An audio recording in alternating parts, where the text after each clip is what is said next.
أعوذ بالله من الشيطان الرجيم. بسم الله الرحمن الرحيم. الحمد لله رب العالمين، وصلى الله على سيدنا محمد وآله الطيبين الطاهرين، ولا سيما بقية الله في الأرضين وحجته في العالمين، واللعن على أعدائهم من الآن إلى أبد الآبدين. فأعوذ بالله من الشيطان الرجيم. بسم الله الرحمن الرحيم. ومن أظلم ممن افترى على الله كذبا أو كذب بآياته إنه لا يفلح الظالمون. صدق الله العلي العظيم. اللهم صل على محمد وآل محمد. اللهم كن لوليك الحجة ابن الحسن صلواتك عليه وعلى آبائه في هذه الساعة وفي كل ساعة وليا وحافظا وقائدا وناصرا ودليلا وعينا حتى تسكنه أرضك طوعا وتمتعه فيها طويلا. اللهم صل على محمد وآل محمد وعجل فرجهم ولنا أعداءهم. حیدر صفدر کے چاہنے والوں کو میرا سلام و خداوند متعال کا صلوات. اللہم صل علی محمد وآل محمد وعجل فرجهم. امیر المؤمنین حیدر صفدر کے دشمنوں پر خداوند متعال کی لعنتیں بے شمار بے شمار بے شمار. اللہم صل علی محمد وآل محمد. خداوند متعال سے دعا ہے کہ اپنے حبیب اور آل حبیب صلوات اللہ علیہم اجمعین کے صدقے ہمیں شیعیان حیدر صفدر پیروان اہل بیت طاہرین علیہم الصلاۃ والسلام کے زمرے میں شمار فرمائے، اور یوم قیامت ہمیں، ہمارے اموات کو اور ہمارے اولاد کو اہل بیت طاہرین علیہم الصلاۃ والسلام کے دوستوں اور ان کے شیعوں اور ان کے محبین کے ساتھ محشور فرمائے، اور ہمیں اہل بیت طاہرین علیہم الصلاۃ والسلام کی شفاعت دنیا و آخرت میں اور ان کا دعائے خیر اور ان کی رضا دنیا و آخرت میں ہمیں نصیب فرمائے. اللہم صل علی محمد وآل محمد. اور خداوند متعال ہمارے آقا، ہمارے مولا، ہمارے سید، ہمارے مالک امام عصر عجل اللہ تعالی فرجہ الشریف کے فرج میں تعجیل فرمائیں، اور خداوند متعال ان کو فتح پرشکوہ اور فتح باظفر جلد از جلد عنایت فرمائے. اللہم صل علی محمد وآل محمد. عزیز ناظرین، گستاخی صحابہ کے عنوان سے گفتگو کا ہم نے آغاز کیا تھا. اس سلسلے میں بات یہاں پہنچی کہ عمر نے ایک بہت ہی گستاخانہ حملہ کیا عائشہ کے گھر پر، اور وہاں پر کچھ خواتین جو جمع تھی گریہ کرنے کے لیے ابو بکر کی وفات پر، ان سب کی پٹائی کر دی. اور ان میں ایک عمر رسیدہ خاتون ام فروہ بنت ابی قحافہ جو ابی بکر کی بہن تھیں اور جو عائشہ کی پھوپھی ہیں، ان کی بھی اچھی طرح انہوں نے درے سے خوب پٹائی کر دی، اور سب خواتین اس وجہ سے وہاں سے بھاگ گئیں، جو بظاہر عائشہ میں کبھی شمار انہی فرار کرنے والی خواتین میں ہوتا ہے. جماعت عمریہ صحابہ کی بڑی عزت کرتے ہیں اور کہتے ہیں کہ جو بھی شخص صحابہ سے بے احترامی کرے یا ان کو گالی دے یا تو وہ کافر ہے یا کم از کم فاسق و فاسد و فاجر ضرور ہے.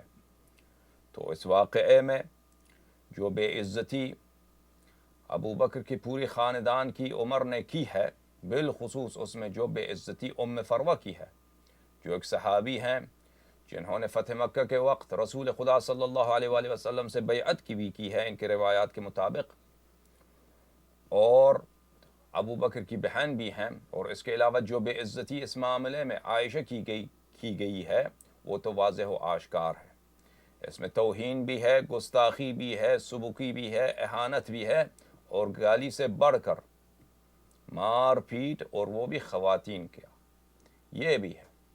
تو گستاخی صحابہ کا جو عنوان ہے، اس کو اگر وہ وجہ فسق سمجھتے ہیں تو سب سے پہلا فاسق تو ان کا اپنا عمر بن گیا. اگر اس کو وہ فجور و فساد سمجھتے ہیں تو سب سے بڑا فاسد، سب سے بڑا فاجر خود عمر بن گیا ہے. اور اگر جماعت عمریہ اور جماعت نواسب گستاخی و بے احترامی صحابہ کو کفر سمجھتے ہیں تو یہ کفر کا تپہ عمر ہی کے ماتھے پر لگ چکا ہے۔ بہرحال ان کی اپنی اختیار، جس شق کو بھی انتخاب کریں اس سے ان کے اپنے مذہب کا بطلان ثابت ہوتا ہے۔ معزز ناظرین، جو روایت ہم نے آپ کو پیش کی تھی اس میں یہی تو تھا جملہ کہ عمر کا ادعا ہے ان المیت یعذب ببکاء اہلہ علیہ، کہ میت پر اگر رویا جائے تو اس سے میت کا عذاب ہوتا ہے، اسی لیے وہ نہیں چاہتا تھا کہ ابو بکر کا عذاب ہو جائے، تو اسی وجہ سے اس نے اس کی پوری خاندان کی بے عزتی اور ان کی خوب پٹائی کر دی۔ میں تاکہ آپ کے ذہنوں میں یہ بات دوبارہ زندہ ہو جائے اور اگلے جو متائن ہیں ان کی توضیح و تشریح کے لیے مجھے آسانی ہو، تو میں یہ مطلب جو میں پہلے کئی اسانید سے اور کئی مسانید سے اور کئی ذرائع سے آپ کی خدمت میں ثابت کر چکا ہوں، اس کو ایک دفعہ صرف اس لیے کہ دوبارہ دہرایا جائے، اس مطلب آپ کے ذہنوں میں دوبارہ یہ زندہ کیا جائے، پیش کرتا ہوں۔ یہ کتاب ہے تاریخ طبری، جلد دوم، ترجمہ ہے سید محمد ابراہیم الندوی صاحب کی۔ نفیس اکیڈمی کراچی میں یہ کتاب چھپی ہے۔ اس کتاب میں میرے معزز ناظرین صفحہ نمبر 201 میں ملاحظہ فرمائی، ابو بکر کی وفات کے واقعات کے ضمن میں سعید ابن مسیب کی روایت ہے کہ جب ابو بکر کا انتقال ہو گیا تو عائشہ نے ان پر نوحہ کرنے والیوں کو بٹھایا، اتنے میں عمر آ گئے اور ان کے دروازے کے پاس آ کر کھڑے ہو گئے۔ عمر نے ان کو ابو بکر پر نوحہ اور بین کرنے سے روکا، مگر ان عورتوں نے باز آنے سے انکار کر دیا، اور آپ کو پتہ ہی ہے کہ ان عورتوں کا سردار اور ان کا سرکردہ شخص کون تھا؟ وہ عائشہ ہی تھی۔ عمر نے شہاب بن الولید کو حکم دیا کہ تم اندر جا کر ابو قحافہ کی بیٹی ابو بکر کی بہن یعنی ام فروہ کو میرے پاس پکڑ کر لے آؤ۔ جب عائشہ نے عمر کو ہشام کو یہ حکم دیتے ہوئے سنا تو بولی، ہشام، میں تمہیں اپنے مکان میں داخل ہونے کی ممانعت کرتی ہوں۔ عمر نے ہشام سے کہا اندر جاؤ، میں تم کو اجازت دیتا ہوں۔ ہشام اندر گھس گئے اور ام فروہ ابو بکر کی بہن کو عمر کے پاس پکڑ کر لائے۔ عمر نے درہ اٹھا کر ان کی کئی مار رسید کیا۔ درے کی آواز سن کر نوحہ کرنے والیاں سب بھاگ گئیں۔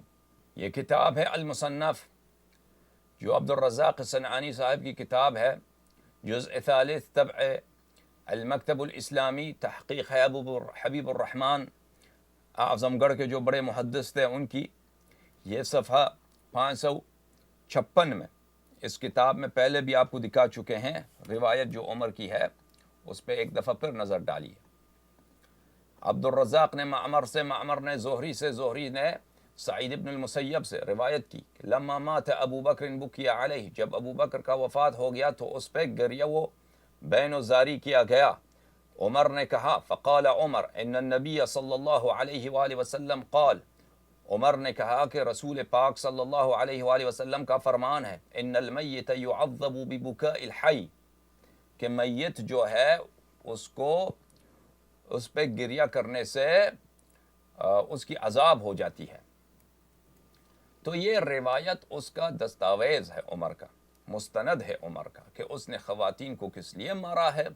اس لیے عمر کا ادعا یہ ہے کہ اگر کسی میت پہ آپ روئیں تو اس میت کا عذاب ہو جاتا ہے، اور اس بات کے لیے اس نے ایک حدیث نقل کی ہے رسول پاک صلی اللہ علیہ وآلہ وسلم سے۔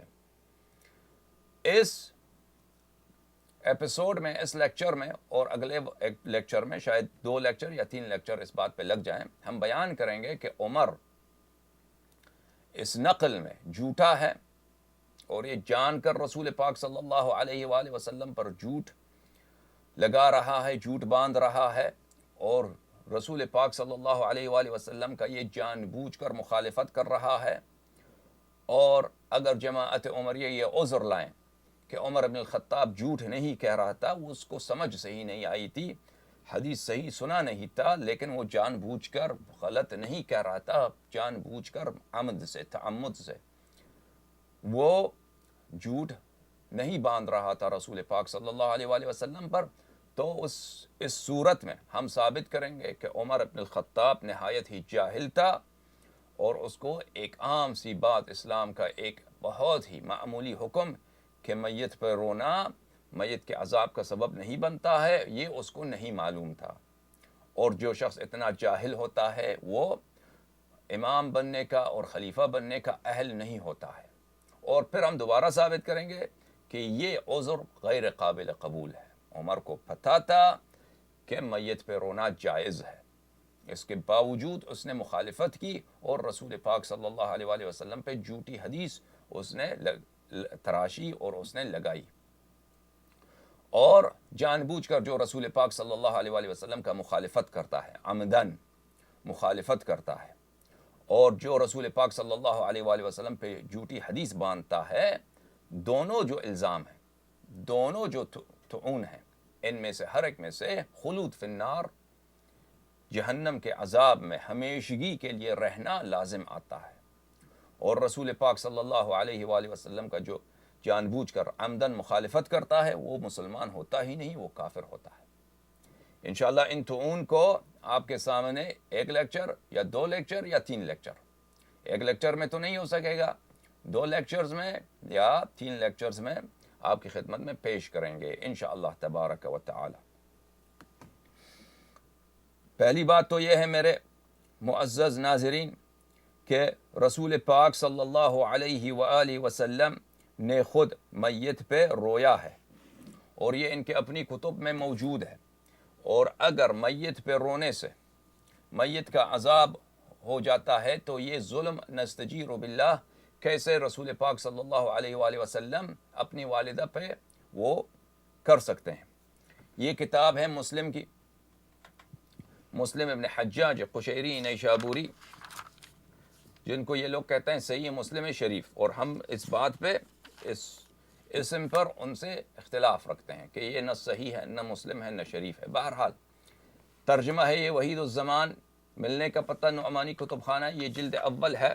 یہ کتاب چھپی ہے سنہ اگست 2004 میں پاکستان میں، لاہور میں۔ اس کتاب میں میرے معزز ناظرین بالکل آخر میں مسلم کے 418 میں جلد دوم، یہ جلد اول اور جلد دوم ایک ہی والیوم کے اندر، ایک ہی مجلد کے اندر انہوں نے اس کو رکھا ہوا ہے۔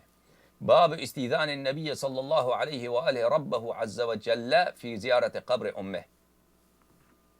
انہوں نے روایت کی ہے کہ رسول پاک صلی اللہ علیہ وآلہ وسلم نے خداوند متعال سے اجازت طلب کی کہ میں اپنے والدہ ماجدہ کی قبر کی زیارت کرنا چاہتا ہوں، حضرت آمنہ بنت وہب رضی اللہ تعالی عنہ وسلام اللہ علیہ۔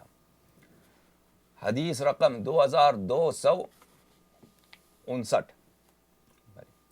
قال زار النبی صلی اللہ علیہ وآلہ وسلم قبر امہ فبکا۔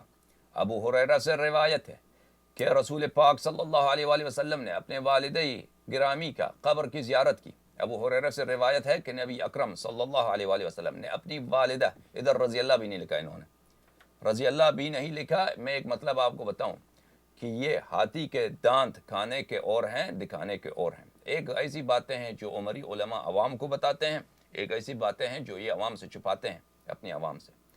یہ ان کے نزدیک میرے معزز ناظرین اصل عقیدہ عمریوں کا یہ ہے کہ رسول پاک صلی اللہ علیہ وآلہ وسلم کے والدین گرامی، یہ الیاذ باللہ، الیاذ باللہ، ان کے متعلق وہ الفاظ تو میں بیان بھی نہیں کر سکتا، وہ الفاظ تو بیان کرنے کے ہے ہی نہیں کہ نستجیر باللہ، وہ الیاذ باللہ، الیاذ باللہ، نستجیر باللہ، وہ جو دین حق ہوتا ہے اس پہ نہیں تھے وہ لوگ۔ بس اتنا میں اشارہ کرتا ہوں۔ لیکن یہ بات ہندوستان پاکستان میں اکثر یہ لوگ اپنے عوام سے چھپاتے ہیں، اور یہ ظاہر کرنے کی کوشش کرتے ہیں کہ ان کے نزدیک رسول پاک صلی اللہ علیہ وآلہ وسلم کے والدین گرامی وہ مسلمان تھے۔ لیکن اس کا اصل عقیدہ یہ نہیں ہے، اصل عقیدہ ان کا کچھ اور ہے۔ بہرحال یہ لوگ جو مسلم نے حدیث لایا ہے کہ اجازت طلب کی، پھر مغفرت طلب کرنے کی اجازت دی، خدا نے اجازت نہیں دیا کہ نہیں والدہ کے لیے مغفرت نہیں کر سکتے، اور اسی مسلم میں روایت ہے کہ رسول پاک صلی اللہ علیہ وآلہ وسلم علیہ باللہ نے کسی سے کہا کہ ان کے والد علیہ باللہ جہنم میں ہیں، نستجیر باللہ نستجیر باللہ۔ یہ کسی وقت اسی موضوع پر ہم بات کریں گے کہ یہ فرقہ اتنا گھٹیا فرقہ ہے، اتنا گرا ہوا فرقہ ہے کہ خود ایک جانب سے تو یہ کہتے ہیں کہ شیعہ کافر ہیں۔ کیوں کافر ہیں؟ کہ وہ زوجہ نبی صلی اللہ علیہ وآلہ وسلم کی بے احترامی کرتے ہیں، جبکہ زوجہ کی بے احترامی کرتے ہیں۔ اور زوجہ کی کس لیے بے احترامی کی ہے بھائی؟ ہم نے کہا ہے کہ جو بھی شخص ہو نبی کریم صلی اللہ علیہ وآلہ وسلم کو اذیت و آزار دے، جو بغض اہل بیت علیہم السلام رکھے، جو اہل بیت علیہم السلام سے لڑ پڑے، جب قرآن نے کہا کہ گھروں سے نہیں نکلنا، اپنے گھروں میں رہنا، وہ لشکر کشی کرے اور لشکر لے کے آئے اور دسیوں ہزار مسلمانوں کا خون بہا دے، اور وہ کس سے لڑنے کے لیے؟ جو رسول اللہ صلی اللہ علیہ وآلہ وسلم سے ان کا یہ مرتبہ ہے، انت منی بمنزلت ہارون من موسیٰ سلام اللہ علیہ۔ اگر ہارون کے موسیٰ کے امت میں سلام اللہ علیہ کوئی امتی، چاہے وہ کتنی بھی موسیٰ علیہ السلام کی فیملی ہی سے کیوں نہ ہو، وائف کی کیوں نہ ہو، اگر لشکر لے کے ہارون علیہ السلام کے جنگ میں آتا تو کوئی شک ہی نہیں کہ موسیٰ کی شریعت میں، بلکہ ہمارے شریعت میں بھی کسی نبی سے لڑنا وہ کیا ہے؟ کفر ہے۔ ہم تذبذب ہی نہیں ہوتا، کہتے ہیں کہ حضرت ہارون علیہ السلام کی جنگ میں آئے اس لیے تم کافر ہو، ہے کہ نہیں؟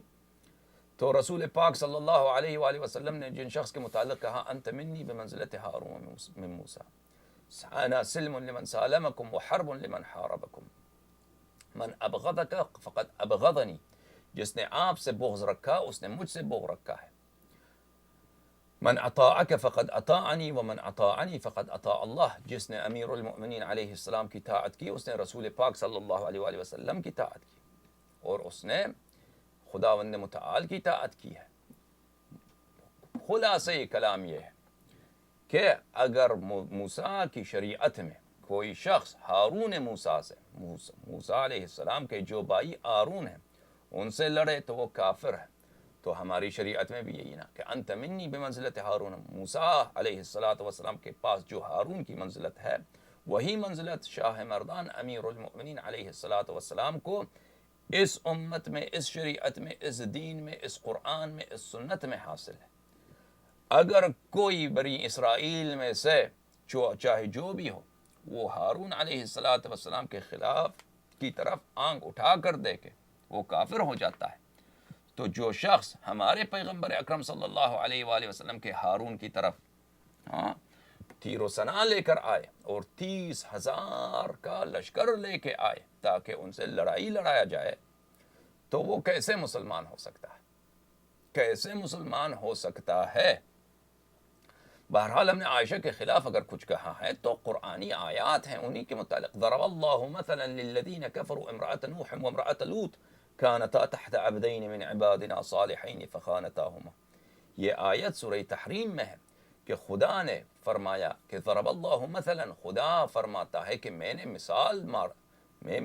مثال دیتا ہوں آپ کو، ضرب اللہ مثلا للذین کفروا، کفار کے کفر کے لیے مثال دیتا ہوں۔ کفار کے کفر کے لیے سب سے مثالی مثال کون ہے؟ فرعون ہے، نمرود ہے، جنہوں نے خدائی کا ادعا کیا ہے، یا وہ لوگ تھے جنہوں نے رسول پاک صلی اللہ علیہ وآلہ وسلم سے لڑے ہیں، مثلا ابو سفیان تھا، لشکر لے کے آتا تھا ہمیشہ، یا جن لوگوں نے ان کی اذیت کی مکہ مکرمہ میں، ابو جہل تھا، یا عبداللہ ابن ابی ابن سلول منافق تھا مدینہ منورہ میں، کون ہے؟ خداوند متعال نے انبیاء علیہ السلام کو جنہوں نے ستایا ہے بہت سارے لوگ تھے۔ ضرب اللہ مثلا للذین کفروا امرأة نوح وامرأة لوط، خداوند متعال نے فرمایا کہ میں کفار کی کفر کے لیے مثال آپ کو دیتا ہوں۔ جو مثال خدا نے پیش کیا وہ کیا ہے؟ امرأة نوح وامرأة لوط، زن نوح علیہ السلام اور حضرت نوح علیہ السلام کی بیگم اور حضرت لوط علیہ السلام کی بیگم۔ کافروں کا سب سے بڑا کفر کا نمونہ کون ہے؟ ضرب اللہ مثلا للذین کفروا امرأة نوح وامرأة لوط كانتا تحت عبدین من عبادنا صالحین، کہ یہ دو ہمارے دو پیغمبروں کی وائفز تھیں، دو پیغمبروں کی یہ خواتین تھی، بیگم تھی۔ اہم بات یہ ہے میرے معزز ناظرین کہ عرب زبان میں اور قرآن کریم میں مطلب بیان کرنے کا ایک انداز ہے کنایہ، کنایوں سے مطلب کو بیان کرنا. اور یہ سب بلغاء کے نزدیک، سب اہل بلاغت کے نزدیک، فصیح اقوام کے نزدیک کنایہ اور اشارہ سے کسی بات کو سمجھانا یہ تبیین کے لیے اور مطلب اور تفہیم کے لیے یہ ایک بہت بڑا باب ہے، ایک بہت بڑا گیٹ وے ہے، ایک بہت بڑا ذریعہ ہے. سیوطی نے اتقان میں اس بات پر کہ قرآن کریم کے اشارات و کنایات، اس میں اب بڑی ساری ابواب ہیں کہ کس طرح خداوند متعال اشاروں سے مختلف بات، کسی مسئلے پہ تصریح نہیں کرتا، اشارے سے کنایے سے مطلب کو سمجھاتا ہے. اور مفسرین نے تو کمال کر دیا ہے، مختلف مفسرین نے، کہ قرآنی آیات، مختلف قرآنی آیات لیتے ہیں اور اس میں سے باریک الفاظ سے، ان کے انداز بیان سے اشاروں کو سمجھنے کی کوشش کرتے ہیں کہ یہ مطلب کس مطلب کی طرف اشارہ کرتا ہے. یہ تو آپ کے لیے واضح ہے، اور جتنا مفسر اچھی طرح سے ان اشاروں کو سمجھ سکے اور اچھی طرح دقیق انداز سے اس کو سمجھ سکے اور بیان کر سکے، اتنا ہی علم تفسیر میں اس کو بڑا اور بلند مرتبہ مانا جاتا ہے. اہم بات یہ ہے، میں کبھی آپ کو دکھاؤں گا انشاءاللہ، کہ جماعت عمریہ کے بڑے سے بڑے مفسروں نے، خدا جانتا ہے، فخر رازی، کشاف، صاحب کشاف، محمود ابن عمر الزمخشری، ان کے بڑے سے بڑے علماء نے، سب نے اعتراف کیا ہے کہ اس آیہ میں، یہ آیہ ضرب اللہ مثلا للذین کفروا امرأۃ نوح وامرأۃ لوط، اس آیہ میں اصل مقصود امرأۃ نوح و امرأۃ لوط نہیں ہے، کہ خدا نے جو کافروں کے لیے کفر کی مثال کے لیے امرأۃ نوح و امرأۃ لوط کا خداوند متعال نے مثال دی ہے، یہ کنایہ ہے. کنایہ تو یہی ہوتا ہے نا، کنایہ اسی لیے ہوتا ہے کہ آپ ایک بات کہتے ہیں، وہ بات آپ کے منظور نظر نہیں ہے، آپ کے اصل اشارہ کسی اور طرف ہے. کنایہ کہتے ہی اسی کو ہے. ابھی میرا مقصد، میں تو ایسی الکلام یجر الکلام، میں تو بات میں اسی طرف آ گیا. میرا اصل مقصد عائشہ کا متعین بیان کرنا نہیں ہے، سورہ تحریم کا میں نے تفسیر ابھی پیش کرنا، یہ میرا مقصد نہیں ہے. وإلا میں اس بات کو میں آپ کے لیے پیش کرتا بڑی تفصیل کے ساتھ. بہرحال ان کے بڑے مفسرین نے اعتراف کیا ہے، اور خوب سوچنے کی بات ہے کہ یہ قوم قرآن کی کیا یہ تصدیق کرتے ہیں؟ میں ان سے پوچھتا ہوں، کیا تم لوگ قرآن کی تصدیق کرتے ہو؟ اے عمری مولویو، تم میرے کلپس دیکھتے ہو، تم میرے اسپیچز دیکھتے ہو. میرا آپ سے سوال ہے، کیا آپ کو قرآن پر ایمان ہے؟ اگر قرآن پر ایمان ہے تو آپ دیکھیے کہ آپ کے بڑے مفسرین نے کیا کہا ہے، کہ یہاں پر یہ پورا سورہ تحریم جو عائشہ و حفصہ کے کرتوتوں کی وجہ سے نازل ہوئی ہے، ان کی مذمت میں نازل ہوئی ہے. اس واقعاً اگر اس آیت میں یہ آیت اشارہ نہ ہوتی حفصہ و عائشہ کی طرف، اس سے مقصود عام کفار منظور ہوتے، تو اس میں امرأۃ نوح و امرأۃ لوط کی کیا مناسبت ہے کہ ان دونوں کا ذکر کیا گیا ہے؟ دو انبیاء علیہ السلام کے دو وائفز کا ذکر کیا گیا ہے. اگر واقعاً اس آیت کا تعلق عائشہ سے، حفصہ سے نہیں ہے، کہ اصل مراد وہ ہیں، یہ اشارتاً و کنایتاً قرآن نے بیان کیا ہے، تو بہتر تو یہ تھا کہ قرآن کریم مثال دیتا فرعون کا، نمرود کا، کفار قریش کا، جنہوں نے رسول پاک صلی اللہ علیہ وآلہ وسلم کو دم آخر ستایا، ان کا مثال دیتا. لیکن قرآن نے مثال دی کس کی؟ امرأۃ نوح و امرأۃ لوط کی، حضرت نوح علیہ السلام کی وائف کی، ان کی خاتون کی، اور حضرت لوط علیہ السلام کی، کہ یہ کافروں کے کفر کے لیے میرا مثال ہے، سب سے بلند مثال، واضح مثال کفار کی کفر کا، کہ دو خاتون، دو انبیاء کی وائف، اور وہ کتنے جلیل القدر، حضرت نوح علیہ السلام اولو العزم، حضرت لوط علیہ السلام بھی بہت جلیل القدر نبی ہیں. کہنے کے بعد یہ کہ ان کے بڑے مفسرین نے خود اعتراف کیا ہے کہ اس سے اصل مراد یہ اشارہ ہے، کنایہ ہے، اصل مراد عائشہ و حفصہ ہے. یا سبحان اللہ، یا سبحان اللہ. آپ خود دیکھ لیجئے حضرات، کی یہ ہم پہ اعتراض کرتے ہیں کہ آپ عائشہ کے متعلق گستاخی کرتے ہیں. کیا وہی جو قرآن نے کہا ہے، وہی جو قرآن نے، ہم اس کی تصدیق کرتے ہیں، یہ جرم ہوا؟ کب سے یہ جرم بنا ہے؟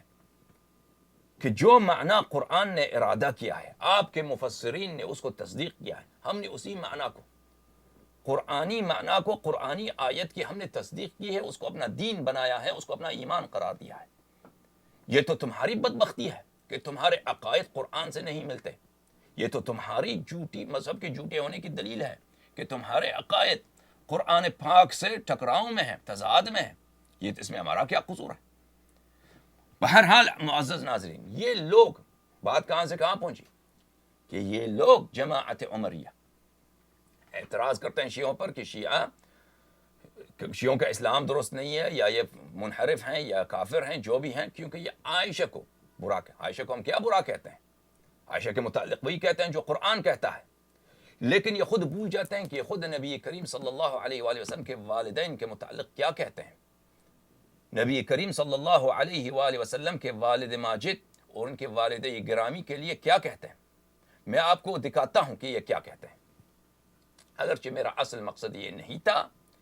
اصل مقصد میرا مقصد گفتگو کیا ہے معزز ناظرین؟ اصل مقصد گفتگو ہے کہ عمر نے ابو بکر کی بہن کی اور ان کے گھر کے خواتین کی عمر نے خوب پٹائی کر دی گلی میں، اور اس سے عمر پر کئی طعون اور کئی مثالب اور کئی شرعی عیوب کا الزام آتا ہے، اس پہ ثابت ہوتا ہے، تو اس سے اس کے اسلام سے بھی خارج ہوتا ہے اور وہ اس کا خلافت بھی باطل ہوتا ہے۔ اصل مقصد گفتگو یہ ہے، لیکن بات پہنچی ہے اس موضوع تک، تو یہ احادیث آپ کو میں دکھاتے چلوں تاکہ یہ گفتگو ناقص نہ رہے۔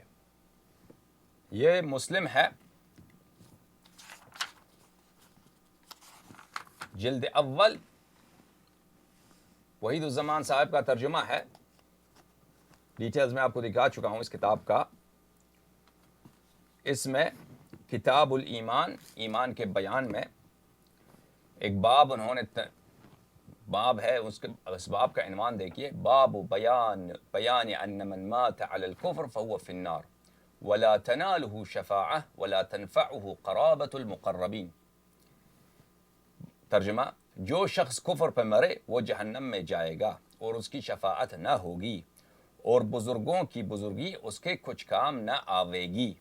یعنی جو شخص کفر پہ مرا ہے وہ جہنم میں ہے، جہنم جاتا ہے، تو اور کوئی شفاعت بھی کرے تو شفاعت کا کوئی فائدہ بھی نہیں، چاہے شفاعت کرنے والا کتنا بڑا آدمی ہی کیوں نہ ہو۔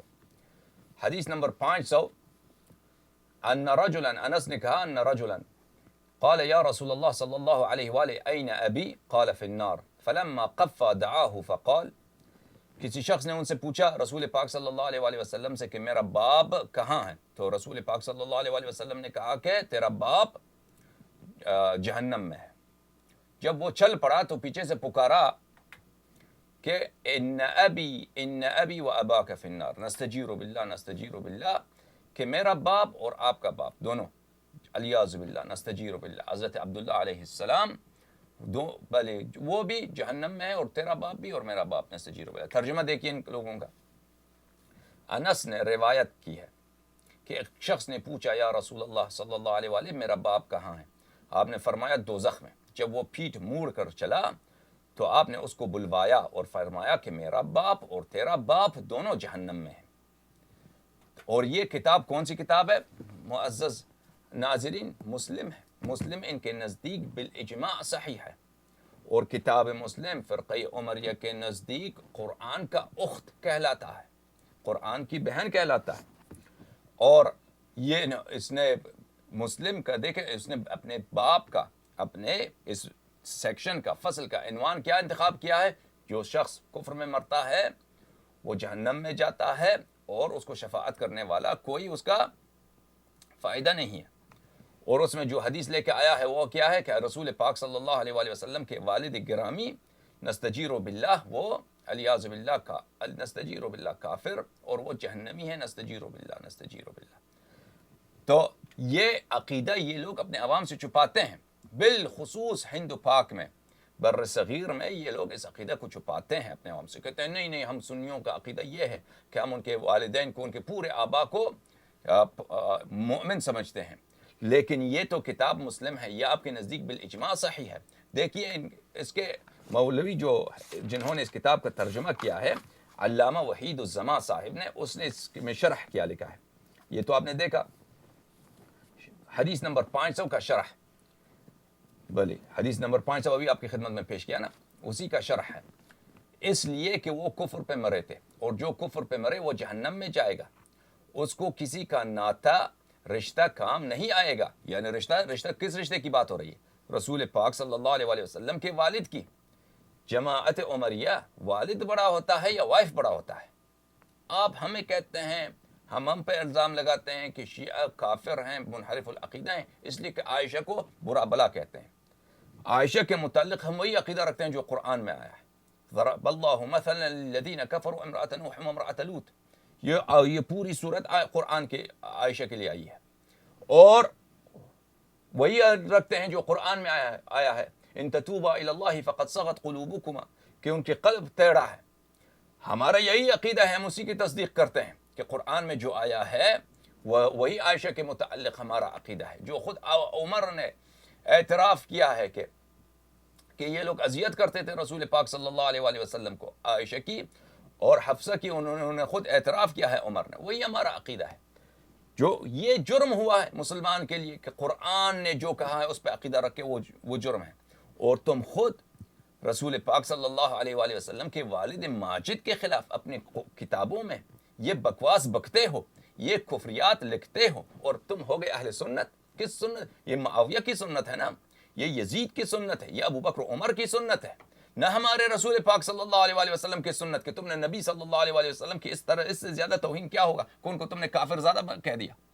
جو نبی پاک صلی اللہ علیہ وسلم کے نسب شریف کو اس طرح اہانت کا ہدف بنائے، وہ مسلمان ہو سکتا ہے؟ دیکھیں، اس لیے کہ وہ کفر میں مرے تھے، اور کفر پہ جو مرے وہ جہنم میں جائے گا. اس کو کسی کا ناتا رشتہ کام نہ آئے گا. اس حدیث سے یہ بھی معلوم ہوا کہ عرب کے لوگ جو نبوت سے پہلے مرے ہیں، ہاں، اور بتوں کی پرستش کرتے تھے. مقصود کون ہے؟ مقصود کون ہے اس سے حضرت نبی کریم صلی اللہ علیہ وسلم کے آبائے گرامی ہے. وَإِلَّا بَقِيَ عَرَب، بقیہ عرب جو مشرک مرے ہیں ان میں تو کوئی شک ہی نہیں ہے، وہ تو کہ وہ جہنمی ہے، اس میں تو شک ہی نہیں ہے.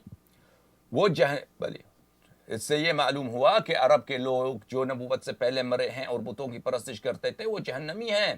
اور اس سے یہ کوئی نہ سمجھے کہ دعوت سے پہلے یہ مواخذہ ہے، کیونکہ ان کو اور پیغمبروں کی دعوت پہنچ چکی تھی، جیسے حضرت ابراہیم علیہ السلام کی. اور یہ جو آپ نے اس شخص کو بلا کر کہا کہ میرا باپ بھی جہنم میں ہے، اس سے یہ غرض تھی کہ اس شخص کا رنج گٹھ جاوے، یعنی یہ شخص رنجیدہ نہ ہو، کیونکہ یہ کافر زادہ ہے. تو نبی علیہ باللہ نستجیر باللہ، رسول پاک صلی اللہ علیہ وسلم نے بھی اپنے آپ کو اس کی طرح اس طرح شخص بنایا، اپنے نسب میں اس طرح انہوں نے اشکال کر دیا. اور یہ معلوم کر لے کہ خدا کے ہاں سب برابر ہیں. جو قاعدہ اس نے ٹھہرا دیا ہے اس کے خلاف نہیں ہو سکتا. کافر کا ٹھکانہ جہنم ہے، خواہ وہ نبی کا باپ ہو یا بیٹا. نستجیر باللہ، نستجیر باللہ، نستجیر. چاہے ہمارے نبی کریم صلی اللہ علیہ وسلم، ہمارے ہی نبی کی بات ہو رہی ہے، یہ شخص کہہ رہا ہے. ولی عبد الرحمن السیوطی نے کئی حدیثوں سے یہ امر ثابت کیا ہے کہ اللہ نے آن حضرت کی دعا کو آپ کے والدین کے حق میں قبول کیا، اور وہ دوبارہ جلائے گئے اور اسلام لائے. دوبارہ جلائے گئے یا بلائے گئے؟ شاید دوبارہ بلائے گئے منظور، اور اسلام آئے. پر اکثر علماء اور محدثین نے اس کا انکار کیا. یہ کتاب جناب اس کی کتاب ہے سیوطی کی کتاب، کہ سیوطی نے ایک کتاب لکھا ہے مسالک الحنفاء. میں وہ کتاب آپ کو دکھاؤں. اس نے کوشش کرنے کی اس نے ثابت کرنے کی کوشش کی ہے کہ رسول پاک صلی اللہ علیہ وسلم کے والدین مسلمان دنیا سے گئے ہیں. یہ ہے مسالک الحنفاء فی والدی المصطفیٰ صلی اللہ علیہ وآلہ، کہ رسول پاک صلی اللہ علیہ وسلم کے والدین گرامی دونوں جہنمی نہیں ہیں، جنتی ہیں. تو اس نے ثابت کرنے کی کوشش کی. لیکن یہ تو ایک شاذ قول ہے، اس کو کیوں چھپاتے ہو اپنے عوام سے؟ جو مسلم کا کیا مرتبہ ہے، بخاری کا کیا مرتبہ ہے، یہ تو قرآن کے ہم پلے ہیں آپ کے نزدیک، قرآن کا بہن اور قرآن کا بھائی ہے. اور سیوطی نے جو کتاب لکھی ہے وہ تو خود یہ شہادت دیتا ہے کہ اس کے احادیث جھوٹی ہیں. دیکھیں اسی صفحے پر حدیث نمبر 500. اچھا بھلے عبد الرحمن جلال الدین اس کا رقب ہے, نام اس کا عبد الرحمن. عبد الرحمن سیوطی نے کئی حدیثوں سے یہ امر ثابت کیا ہے کہ اللہ نے آن حضرت کو کی دعا کو آپ کے والدین کے حق میں قبول کیا اور وہ دوبارہ بلائے گئے اور اسلام لائے. پر اکثر علماء اور محدثین نے اس کا انکار کیا اور ان حدیثوں کو موضوع بتلایا. موضوع بتلایا کیا؟ موضوع یعنی من گڑت, جھوٹی, مکذوب. موضوع حدیث کا مراد یہ ہے, موضوع حدیث یہ ان کا اصطلاح ہے, اس سے مطلب یہ ہے کہ موضوع حدیث ہے یعنی جھوٹی حدیث ہے, مفترات حدیث ہے, یہ حدیث من گڑت حدیث ہے, اس پہ اس کی تکذیب کرنا لازمی ہے. اس کا مطلب یہ ہے. اور اللہ خوب جانتا ہے حقیقت حال کو. تو یہ کتاب کون سی ہے میرے معزز ناظرین, اور کس کی بات ہو رہی ہے؟ رسول پاک صلی اللہ علیہ وآلہ وسلم کے والد گرامی کی. اچھا, نووی جو ان کے بہت بڑے عالم ہیں.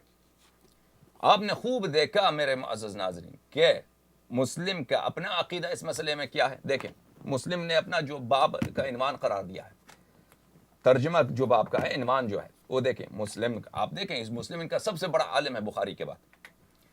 صحیح مسلم سب سے بڑا حافظ ان کا کون ہے؟ مسلم. جو شخص کفر پہ مرے وہ جہنم میں جائے گا اور اس کی شفاعت نہ ہوگی. اس سے مقصود کون ہے اس کا؟ اس سے مقصود اس کا میرے نبی صلی اللہ علیہ وآلہ وسلم کے والد گرامی حضرت عبداللہ علیہ السلام ہے. اور یہ کافر لوگ اس شخص کو, اس کتاب کو قرآن کا بھائی قرار دیتے ہیں. اچھا, یہ کتاب ہے نووی کا, زکریا ابن شرف, ابو یحییٰ ابن شرف النووی, ابو زکریا کی کتاب, شرح صحیح مسلم. صحیح مسلم بشرح ابو زکریا یحییٰ ابن شرف النووی, الجزء الثالث, طبع دار الفکر, جو چھپی ہے سنہ 1430 میں. اسی باب میں میرے معزز ناظرین دیکھیے, باب بیان من مات على الكفر وهو في النار ولا تنال شفاعة ولا تنفع قرابة المقربين. وقوله صلى الله عليه وآله وسلم إن أبي, اچھا, فيه بل إن أبي وأباك في النار, فيه أن من مات على الكفر فهو في النار ولا تنفع قرابة المقربين. جو شخص کفر پہ مر جائے تو وہ جہنم میں ہے اور اس کو اس کے رشتہ داروں کی کوئی رشتہ داری فائدہ نہیں دے گا.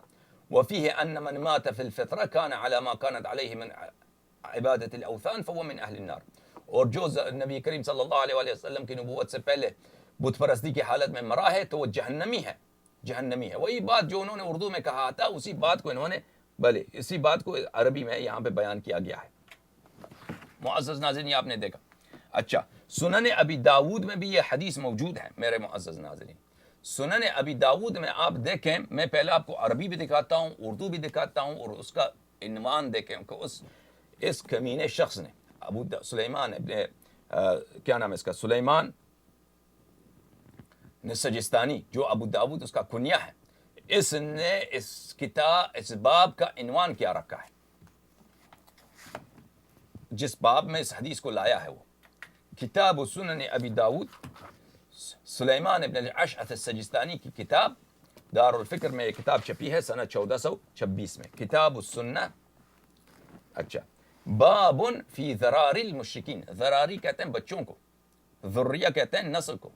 یہ باب ہے مشرکوں کی نسل, مشرکوں کی ذریہ, مشرکوں کی اولاد کے متعلق. اچھا, اسی باب میں میرے معزز ناظرین دیکھیں, حدیث نمبر 4718, ان انس ان رجلا قال یا رسول اللہ صلی اللہ علیہ وآلہ این ابی, کہ انس نے روایت کیا کہ ایک شخص نے کہا, ایک شخص, اس کا بھی نام بتاتے نا, رسول پاک صلی اللہ علیہ وآلہ وسلم کی بے عزتی کرتے ہو, اس شخص کا وہ کون سا صحابی تھا وہ بھی بتاتے نا, اس کو چھپاتے ہیں, لیکن رسول پاک صلی اللہ علیہ وآلہ وسلم کی بے عزتی, یہ ان کا دین ہی یہی ہے. اچھا, این ابی, میرا باپ کہاں؟ قال ابوک فی النار, تیرا باپ جہنم میں.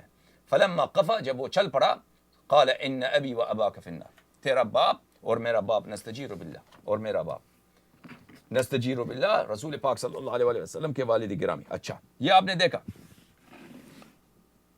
اسی کو ہم اردو میں آپ کو دکھائیں, اردو میں کس طرح انہوں نے ترجمہ کیا ہے سنن ابی داود کو.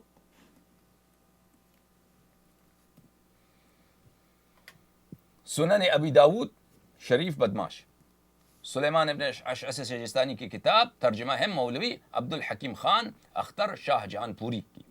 اچھا, جلد سوم, صفحہ نمبر 472 میں باب کیا ہے؟ بابن فی ذرار المشرکین، مشرکین کے بچوں کا بیان. دیکھیں کتنی توہین ہے.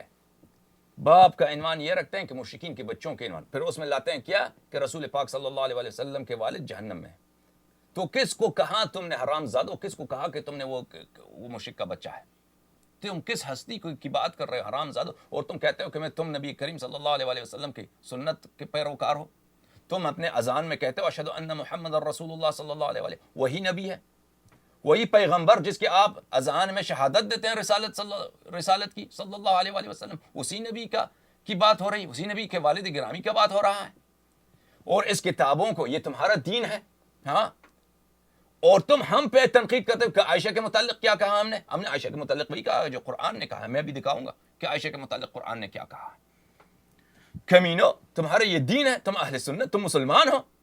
سلمان رشدی نے کیا کہا ہے بھائی؟ سلمان رشدی نے کیا کہا ہے؟ اس سے بڑھ کے کہا ہے سلمان رشدی نے. اچھا، اس سے بڑھ کے اس نے توہین نہیں کی ہمارے رسول صلی اللہ علیہ وسلم کی. انس بن ثابت سے روایت ہے کہ ایک شخص عرض گزار ہوا، یا رسول اللہ صلی اللہ علیہ وسلم میرا باپ کہاں ہے؟ فرمایا کہ تمہارا باپ جہنم میں ہے. جب وہ لوٹا تو فرمایا کہ میرا باپ اور تمہارا باپ جہنم میں، نستجیر باللہ. اور ان کے مادر گرامی کے متعلق اسی مسلم میں، جو ان کے نزدیک بالاجماع صحیح ہے اور اتفاق کے ساتھ، اجماع کے ساتھ اس کی سب روایات صحیح ہیں. دیکھیے کہ یہ مسلم کیا کہتا ہے. صفحہ نمبر 418، باب استئذان النبی صلی اللہ علیہ وآلہ ربہ عز وجل فی زیارت قبر امہ. اچھا،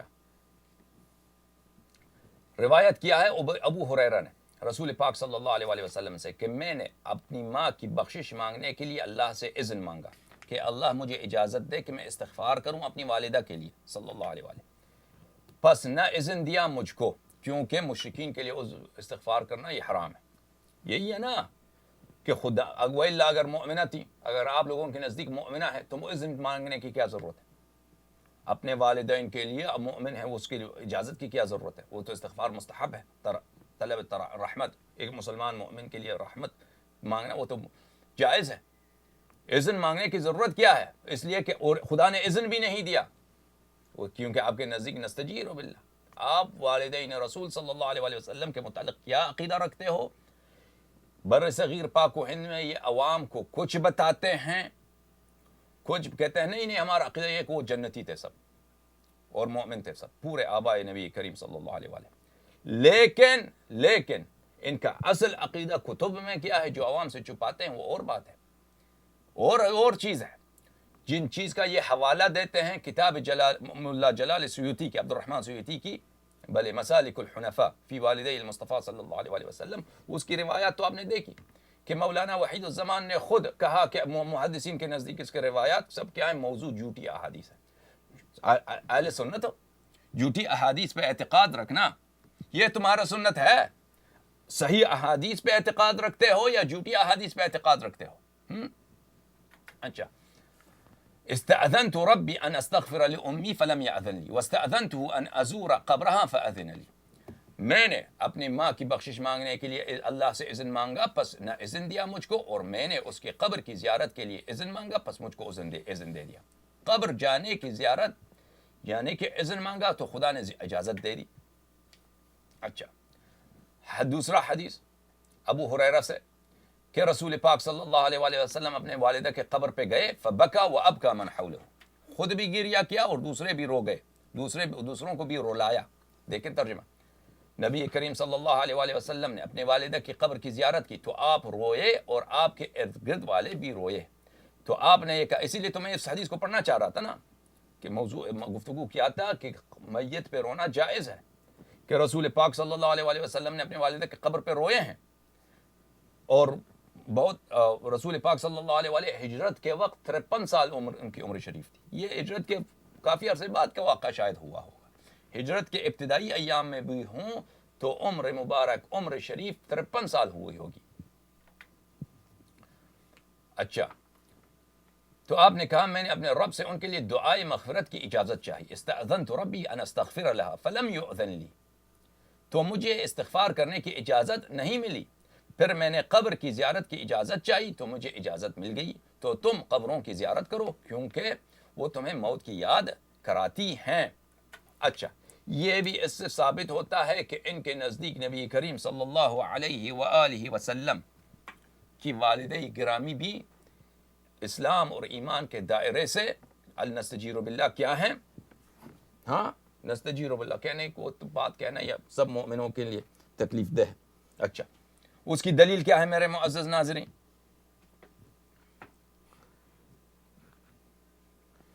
یہ ہے مسلم بشرح النووی، مسلم بشرح یحییٰ ابن شرف النووی الدمشقی۔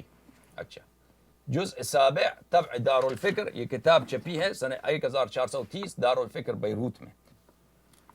باب استئذان النبی، یہ مسلم ہی کی شرح ہے نا، باب استئذان النبی، وہی جو دو حدیث میں نے آپ کو پڑھ کے سنایا۔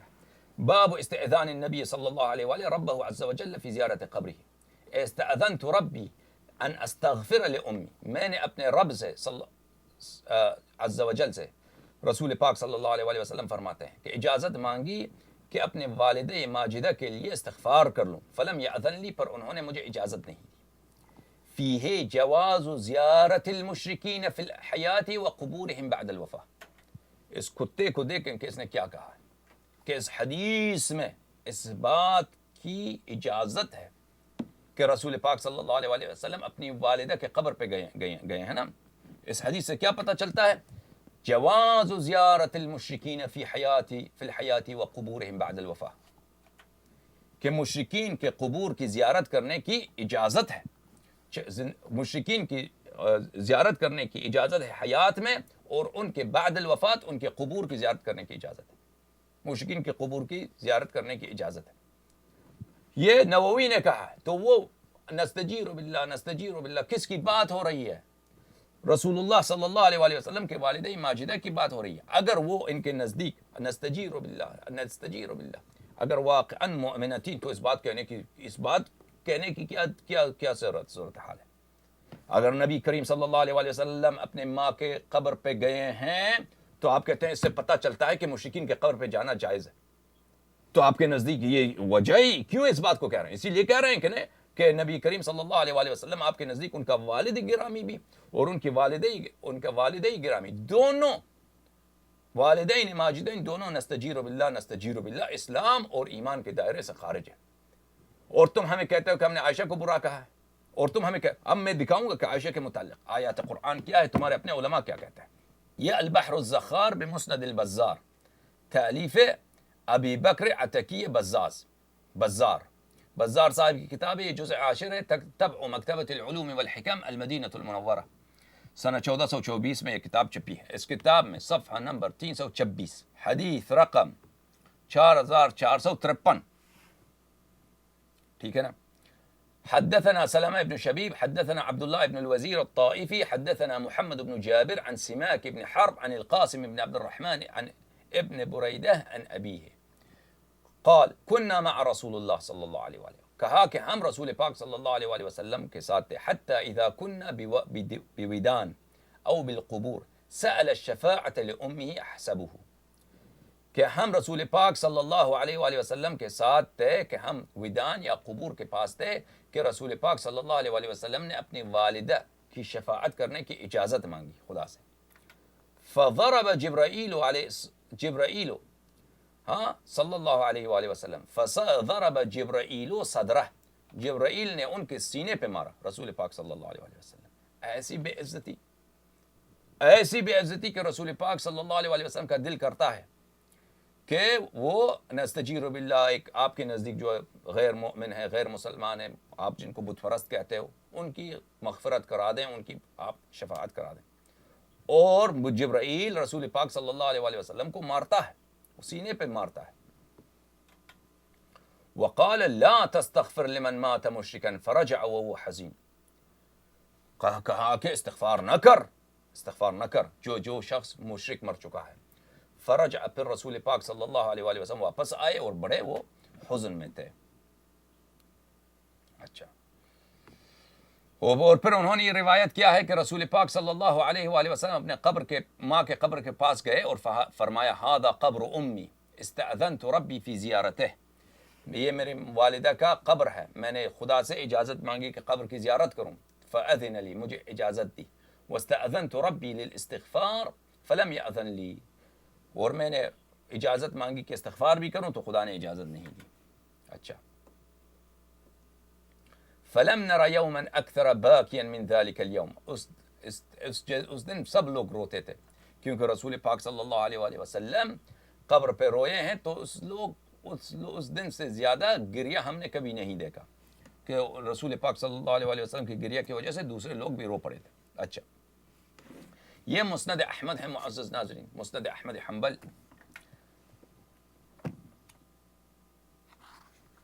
مسند احمد حنبل جزء رابع طبع دار احیاء التراث العربی، یہ کتاب چھپی ہے سنہ 1415 میں دار احیاء التراث العربی بیروت میں. معزز ناظرین دیکھیے، یہ صفحہ ہے 580، صفحہ 581، حدیث رقم 15556، 15756. ابی رزین بلے روایت کرتے ہیں، قلت یا رسول اللہ صلی اللہ علیہ وآلہ این امی. اس دفعہ رسول پاک صلی اللہ علیہ وآلہ وسلم کی والدہ کا ذکر ہے کہ اے رسول پاک صلی اللہ علیہ وآلہ وسلم، میری ماں کہاں ہیں؟ قال امک فی النار، فرمایا کہ آپ کی ماں جہنم میں ہے. قال قلت فأین من مضى من اہلک، میں نے رسول پاک صلی اللہ علیہ وآلہ وسلم سے پوچھا کہ آپ کے رشتہ دار جو دنیا سے گئے ہیں وہ کہاں ہیں؟ این من مضى من اہلک، آپ کے رشتہ دار جو دنیا سے گئے ہیں کہاں ہیں؟ قال اما ترضى ان تكون امك مع امي، ہاں، تو وہ کہتا ہے کہ رسول پاک صلی اللہ علیہ وآلہ وسلم نے کہا کیا تو خوش نہیں ہے کہ تیرا والدہ جو جہنم میں ہے میرا ماں بھی اس کے ساتھ ہے؟ نستجیر باللہ نستجیر باللہ نستجیر باللہ. تو تم نے یہ حدیث بہت زیادہ ہے ان کی کتب میں. اچھا، اس حدیث کا دیکھیں آپ معزز ناظرین کہ اس کی حدیث کی ویلیو کیا ہے ان کے نزدیک. یہ مجمع الزوائد ہے ابو بکر حیتمی کی. ابو بکر حیتمی جو ان کے بہت بڑے محدث و محقق ہیں، ان کی کتاب ہے مجمع الزوائد جزء اول طبع دار الفکر سنہ 1414 میں چھپی ہے یہ کتاب. اس میں صفحہ 313 دیکھیے کہ وہ کہتے ہیں اس حدیث کے سب رجال سب ثقہ ہیں. باب فی اہل الجاہلیہ، ٹھیک ہے نا. عن ابی رزین العقیلی عن عمیہ، ابو رزین عقیلی اپنے چاچے سے روایت کرتے ہیں، قلت یا رسول اللہ صلی اللہ علیہ وآلہ این امی، میری ماں کہاں ہے؟ فرمایا امک فی النار، فرمایا کہ تیرا ماں کہاں ہے؟ جہنم میں ہے. قلت فأین من مضى من اہلک، آپ کے رشتہ دار کہاں ہیں جو دنیا سے گئے ہیں؟ قال اما ترضى ان تكون امك مع امی، کیا تو خوش نہیں ہے کہ تیری ماں میری ماں کے ساتھ ہے؟ تیری ماں میری ماں کے ساتھ ہے. تو ماں جو ہے نا میرے معزز ناظرین، تیری ماں میری ماں کے ساتھ ہے، تو اس کا ماں کو پہلے بتایا کہ تیری ماں جہنم میں ہے. یعنی رسول پاک صلی اللہ علیہ وآلہ وسلم کی اپنی والدہ ماجدہ کہاں ہے؟ نستجیر باللہ. کہاں کیا کہا؟ رواہ احمد و طبرانی، سلیمان بن قاسم کی طبرانی کی جو کتاب ہے المجمع الکبیر. ورجال ثقات، رجال سب ثقہ ہیں اس کے، اس حدیث میں کوئی ضعفی ہے ہی نہیں. اچھا، ابن ابی عاصم نے کتاب السنہ میں جو روایت کی وہ آپ کو دکھاؤں. کتاب السنہ لابن ابی عاصم عفوا لابی بکر للحافظ ابی بکر عامر بن ابی عاصم الشیبانی. بلی اور اس کتاب کی احادیث کی تصحیح وغیرہ کی ہے محمد ناصر الدین الالبانی نے. اچھا، سنہ 1400 میں یہ کتاب مکتب اسلامی میں بیروت میں چھپی ہے. اس کتاب میں دیکھیے معزز ناظرین صفحہ نمبر 289 میں 289، ٹھیک ہے. حدیث نمبر 638 میں عن ابی رزین العقیلی قال قلت، ابی رزین عقیلی نے کہا یا رسول اللہ این امی؟ قال امک فی النار، کہا کہ یا رسول اللہ صلی اللہ علیہ وآلہ میری ماں کہاں ہے؟ فرمایا کہ تیری ماں جہنم میں. قال قلت افأین من مضى من اہلک، تو میں نے پوچھا کہ آپ کے رشتہ دار کہاں ہیں جو دنیا سے گئے؟ قال اما ترضى ان تكون امك مع امی، فرمایا رسول اللہ صلی اللہ علیہ وآلہ وسلم کہ کیا تو راضی نہیں ہے کہ تیری ماں میرے ماں کے ساتھ ہے جہنم میں؟ اس نے کیا کہا؟ حدیث صحیح. البانی نے کہا یہ حدیث صحیح ہے، حدیث صحیح ہے. اور اس کے بعد اس نے کہا اس حدیث کا شاہد بھی ہے کہ مسلم نے روایت کی ہے ان ابی و اباک فی النار، کہ رسول پاک صلی اللہ علیہ وسلم کے والد بھی تو جہنم میں ہے نا، وہ تو بھی تو مسلم کی حدیث ہے، والدین دونوں کو انہوں نے جہنمی بنا دیا ان کمینوں نے۔ اچھا، ان کا تو بڑا ہی امام کون ہے؟ ابو حنیفہ۔ ابو حنیفہ ان کا بڑا، ان کو کہتے ہیں امام اعظم۔ ہندوستان پاکستان میں جتنے عمری ہیں وہ تاریخی طور پہ سب حنفی تھے، اب ان میں کچھ پیدا ہو گئے اہل حدیث جو وہ تقلید نہیں کرتے ابو حنیفہ کی، وَإِلَّا تو یہ پہلے زمانے میں تو سب یہ حنفی تھے۔ اچھا، اب بھی اکثریت اغلبیت جو ہیں وہ احناف کی ہے، ابو حنیفہ کے مقلدین کے ہیں۔ سبحان اللہ، تقلید بھی کرتے ہیں تو کس کی تقلید کرتے ہو؟ او بیچارو، اگر تقلید ہی کرنا ہے تو کس کی تقلید کرتے ہو؟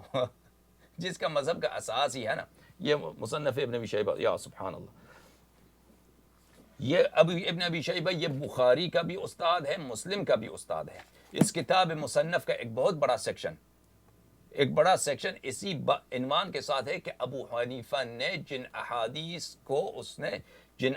کا اس نے مخالفت کی ہے، جو نص کے اس نے مخالفت کی ہے، اس ابو حنیفہ جیسا گرا ہوا شخصیت محدثین کے نزدیک ہے ہی نہیں۔ سبحان، اور ایسے گرے ہوئے شخصیت کو یہ لوگ ان کی تقلید کرتے ہیں۔ ان کی نماز کس کے فتوے پہ پڑھنا ہے؟ ابو حنیفہ، جس کے متعلق بخاری کے اپنے استاد اور مسلم دونوں کے اس استاد ابن ابی شیبہ عبسی کوفی نے اپنے کتاب مصنف میں ایک بہت بڑا سیکشن باب اسی موضوع پہ بنایا ہے کہ ابو بکر عمر نے، کہ ابو حنیفہ نے جن مسائل میں حدیث کی اس نے مخالفت کی ہے۔ المصنف فی الاحادیث والآثار للحافظ ابن ابی شیبہ الکوفی، جزء ثامن، طبع دار الفکر، دیکھیے، خوب دیکھیے، ٹھیک ہے نا، سنہ 1429 دار الفکر بیروت میں کتاب چھپی ہے۔ یہ بسم اللہ الرحمن الرحیم وصلی اللہ علی محمد وآلہ، کتاب الرد علی ابی حنیفہ، ابو حنیفہ کے رد پر کتاب۔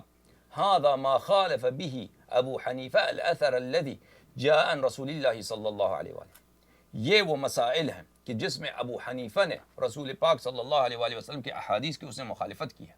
احادیث صحیح ہیں، اس نے احادیث کے خلاف فتوی دیے ہیں۔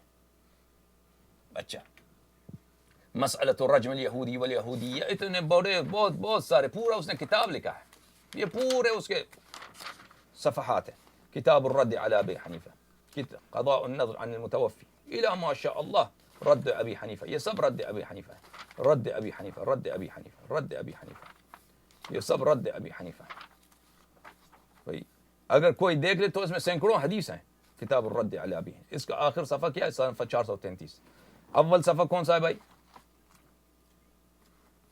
اول صفحہ اس کا ہے بلے،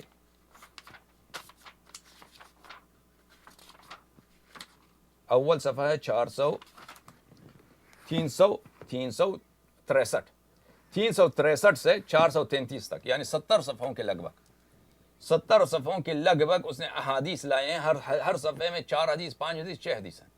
70 ضرب 5 آپ لگائیں، ضرب 3 ہی لگائیں، 70 ضرب 3، 200 احادیث۔ ہاں، کم از کم اس میں اگر حدیث زیادہ ہیں انسان گنتی کرے۔ بہرحال یہ ابو حنیفہ ہے، معزز ناظر،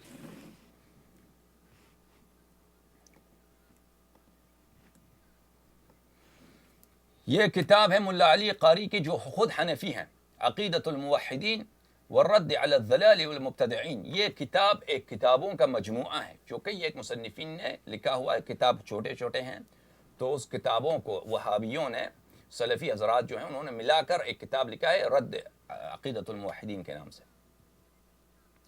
اچھا، اس کتاب کو تحقیق، جمع و تحقیق کس کے؟ شیخ عبداللہ ابن سعید الغامدی العبدلی، دار الطرفین میں کتاب چھپی ہے سنہ 1419 میں۔ اس کتاب میں معزز ناظرین صفحہ 471 میں کتاب ہے ملا علی قاری کی کتاب رسالۃ السابع عشرہ، اس کتاب میں 17واں کتاب رسالہ، کتابچہ، ادلۃ معتقد ابی حنیفہ فی ابوی الرسول صلی اللہ علیہ وآلہ، لمؤلفہ الشیخ علی بن سلطان محمد القاری۔ یہ علی بن سلطان محمد القاری کون ہے بھائی؟ یہ علی بن سلطان محمد ملا علی قاری جو مرقات المفاتیح کے یہ مصنف ہیں، اور شرح شفا بھی انہوں نے لکھا ہے، اور کئی ایک تصانیف ہیں ان کے، بہت بڑے محدث ہیں جماعت عمریہ کے۔ جماعت عمریہ کے بڑے محدثین میں ان کا شمار ہوتا ہے. یہ مرقات المفاتیح فی شرح مشکات المصابیح، مرقات بشرح مشکات کن کی ہے؟ علامہ علی بن سلطان محمد القاری کی. طبع دارالفقہ بہت بڑی ان کے حدیث کی شرح کی کتاب ہے جو انہوں نے مشکات کی کتاب لکھی ہے اور بہت زبردست شرح لکھی ہے. اچھا، اور یہ خود بھی حنفی مذہب ہے اور ان کا اصل جگہ جو ہے وہ ہرات سے ہیں، لیکن یہ رہتے مکہ مکرمہ میں تھے. ادلۃ معتقد ابی حنیفہ لعلی بن سلطان محمد القاری. اچھا، اما بعد فیقول افقر عباد اللہ الباری علی بن سلطان محمد القاری کہ خدا کا فقیر بندہ ملا علی قاری ایسا کہتا ہے: قد قال الامام الاعظم والہمام الاقدم فی کتابہ المعتبر المعبر بالفقہ الاکبر ما نصہ، کہ ہمارے بہت بڑے امام اپنے کتاب جس کو فقہ اکبر کہا جاتا ہے، انہوں نے یہ جملہ لکھا ہے جس کا نص یہ ہے: ووالدہ الرسول صلی اللہ علیہ وآلہ وسلم ماتا. ہاں خود پڑھیے، ماتا میں اس سے نہیں کہا جاتا، مجھ سے برداشت نہیں ہوتا کہ میں یہ جملہ کہوں کہ والدین رسول، والدین ماجدین، نبی کریم صلی اللہ علیہ وآلہ وسلم کے والدہ اور والد گرامی سلام اللہ علیہما، کہ سب دنیا غلام ہے کس کا؟ غلام ہے کس کا؟ جو بچہ، جو فرزند خداوند متعال نے حضرت آمنہ بنت وہب سلام اللہ علیہا ورضی اللہ تعالی عنہا وصلوات اللہ علیہا کو دی ہے. سب خیرات حضرت عبداللہ علیہ السلام کے بیت اشرف سے ہے. دنیا کے سب نعمات انہی کے صدقے دنیا کو پہنچی ہیں. جو چشم و چراغ ہیں حضرت عبد المطلب علیہ السلام ہیں، کہ تمام فرزندان عبد المطلب علیہ السلام میں حضرت عبداللہ علیہ السلام اور حضرت ابو طالب علیہ السلام یہ دونوں سکے بھائی تھے، باپ سے بھی اور ماں سے بھی. باقی برادران جو تھے مثلا عباس تھے، ان کی ماں ایک نہیں تھی، وہ عبد المطلب علیہ السلام کے پسر تھے لیکن وہ ماں ایک نہیں تھے ان کے. یہ دونوں صرف ایک ہی باپ اور ایک ہی ماں کے فرزند تھے سلام اللہ علیہم اجمعین. اور ہمارے نزدیک، شیعہ کے نزدیک کتنے احادیث ہیں بالاجماع کہ حضرت عبد المطلب علیہ السلام اوصیاء حضرت ابراہیم علیہ السلام ہیں، اس میں سے ہیں. حضرت ابو طالب علیہ السلام بھی اوصیاء حضرت ابراہیم علیہ السلام سے ہیں. اور یہ مذہب حضرت ابراہیم علیہ السلام، دین حضرت ابراہیم علیہ السلام پہ تھے. اور دین حضرت ابراہیم علیہ السلام فرزندان اسماعیل میں، حضرت اسماعیل علیہ السلام کی نسل میں نسخ نہیں ہوئی تھی. یہ نسخ ہوا تھا بنی اسرائیل میں، فرزندان اسحاق میں، لیکن فرزندان اسماعیل علیہ السلام میں شریعت ابراہیمی نسخ ہوئی ہی نہیں تھی اور یہ لوگ اسی دین پر تھے. اور یہ لوگ خدا کے اولیاء تھے، یہ اوصیاء حضرت ابراہیم علیہ السلام تھے. بہرحال تو اس نے یہ کہا، لکھا ابو حنیفہ نے: ووالدہ الرسول صلی اللہ علیہ وآلہ وسلم ماتا بلی. فقال شارح هذا رد من قال بأن والدي الرسول صلی اللہ علیہ وآلہ وسلم ماتا علی الایمان. شارح کتاب نے یہ لکھا ہے کہ والدین رسول صلی اللہ علیہ وآلہ وسلم ایمان پہ دنیا سے گئے ہیں، یہ اس پر رد ہے. بہرحال اس ملا علی قاری نے اسی بات کے اس بات کے لیے الا ماشاء اللہ احادیث نقل کی ہیں اور اس بات کو ثابت کرنے کی کوشش کی ہے کہ ابو حنیفہ نے جو کہا ہے وہ صحیح کہا ہے. یہ ابو حنیفہ کا اپنا اعتقاد ہے. جو لوگ کہتے ہیں کہ ابو ملا علی قاری کے پاس صحیح نسخہ نہیں تھا کتاب فقہ کا، وہ بکواس کر رہے ہیں. ملا علی قاری چھوٹا عالم نہیں تھا. ملا علی قاری اپنے زمانے میں عمریوں کا اکابر علماء میں، بلکہ طول تاریخ میں ان کے بہت بڑے محققین میں ان کا شمار ہے. یہ کوئی ایسا فرد نہیں تھا کہ اس کو عبارت پڑھنا نہیں آتا ہو، اس کو یہ پتہ نہیں نہ وہ اپنے امام کا، اپنے پیشوا کے ایک جملے پہ وہ کتاب لکھ رہا ہے اور غلط جملہ پکڑ کے بیٹھا ہے. اسی بات پہ اس نے صحیح احادیث سے ثابت کی ہے اس مسئلے کو. اچھا، اسی بات پر نہ صرف حنفیوں کا عقیدہ ہے بلکہ عقیدہ ہے سلفیوں کا بھی. یہ کتاب ہے مجموعۃ الفتاوی، شیخ الالحاد ابن تیمیہ حرانی کی کتاب ہے، جزء 27 کتاب چھپی ہے سنہ 1426 میں. اچھا، اس کتاب میں معزز ناظرین دیکھیے صفحہ 142 میں وہ کیا کہتا ہے، بلکہ کیا بکواس کرتا ہے.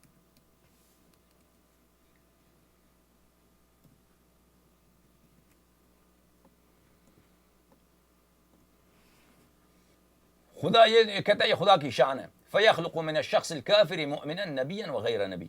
یہ خدا کی شان ہے کہ ایک کافر شخص سے مؤمن نبی اور غیر نبی خلق کرتا ہے.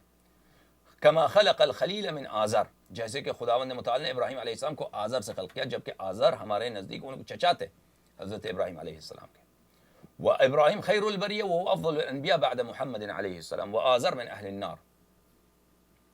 جبکہ ابراہیم علیہ السلام افضل انبیاء ہیں اور بعد نبی کریم صلی اللہ علیہ وآلہ، وآزر جو ہیں اہل نار میں سے ہیں. اچھا اگلے صفحے میں وہ کہتا ہے وَكَمَا خَلَقَ نَبِيَّنَا صلی اللہ علیہ وآلہ من ابویہ، اور جیسے رسول خداوند متعال نے ہمارے نبی کریم صلی اللہ علیہ وآلہ وسلم کو ان کو اپنے والدین سے خلق کیا. وَقَدْ نَهَى عَنِ الْإِسْتِغْفَارِ لِأُمِّهِ، اور نبی کریم صلی اللہ علیہ وآلہ وسلم کو سخت منع کی کہ آپ کو اجازت نہیں ہے کہ اپنے والدین کے لیے استغفار کریں.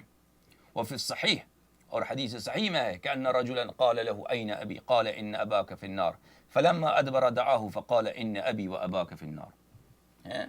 وہی حدیث جو مسلم میں ہے کہ نبی کریم صلی اللہ علیہ وآلہ وسلم کے والد نستجیر باللہ جنت میں نہیں ہے. اچھا جماعت عمریہ کے ایک بہت بڑے مفسر ہیں جن کو یہ لوگ بلے امام الہدا کا لقب دیتے ہیں، وہ بھی حنفی مذہب ہے، حنفی مذہب کے رکھتے ہیں، اور وہ ہیں ابو لیث سمرقندی. ان کی پہلے میں آپ کو ترجمہ دکھاتا ہوں، زندگی نامہ دکھاتا ہوں، اس کے بعد ان کا بیان دیکھیے.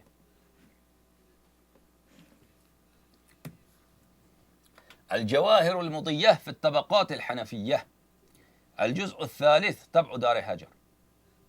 ٹھیک ہے، اس کتاب میں دیکھیے معزز ناظرین، یہ کتاب لکھی کس کی ہے؟ شیخ ابو محمد عبد القادر ابن محمد ابن نصر اللہ ابن ابی الوفاء القرشی الحنفی، انہوں نے لکھا ہے. اچھا طبقات حنفیہ کی نام سے. اس کتاب میں صفحہ نمبر 544 میں آپ پائیں گے ابو لیث سمرقندی صاحب کی ترجمہ. ناصر ابن محمد ابن ابی ابراہیم السمرقندی الفقی ابو لیث المعروف بامام الهدى تفقه على الفقی ابی الجعفر الہندوانی وهو الامام الكبیر، ان کا بڑا امام ہے، صاحب الاقوال المفیدہ والتصانیف المشہورہ، ابو لیث سمرقندی. اچھا یہ ان کی کتاب ہے، ابو لیث سمرقندی کی کتاب تفسیر السمرقندی. تفسیر السمرقندی ابو لیث سمرقندی کی کتاب جو آپ نے دیکھی طبقات حنفیہ میں، اس کا زندگی نامہ موجود ہے، اور یہ شخص حنفی مذہب ہے، ان کا لقب ہے امام الہدا. اچھا بھلے. اچھا ابو لیث سمرقندی صاحب نصر الدین محمد ابن احمد ابو لیث سمرقندی، طبع دار الفکر، جزء ثانی، سنہ 1432 میں یہ کتاب چھپی ہے. اس کتاب میں دیکھیے معزز ناظرین کہ یہ شخص کہتا کیا ہے.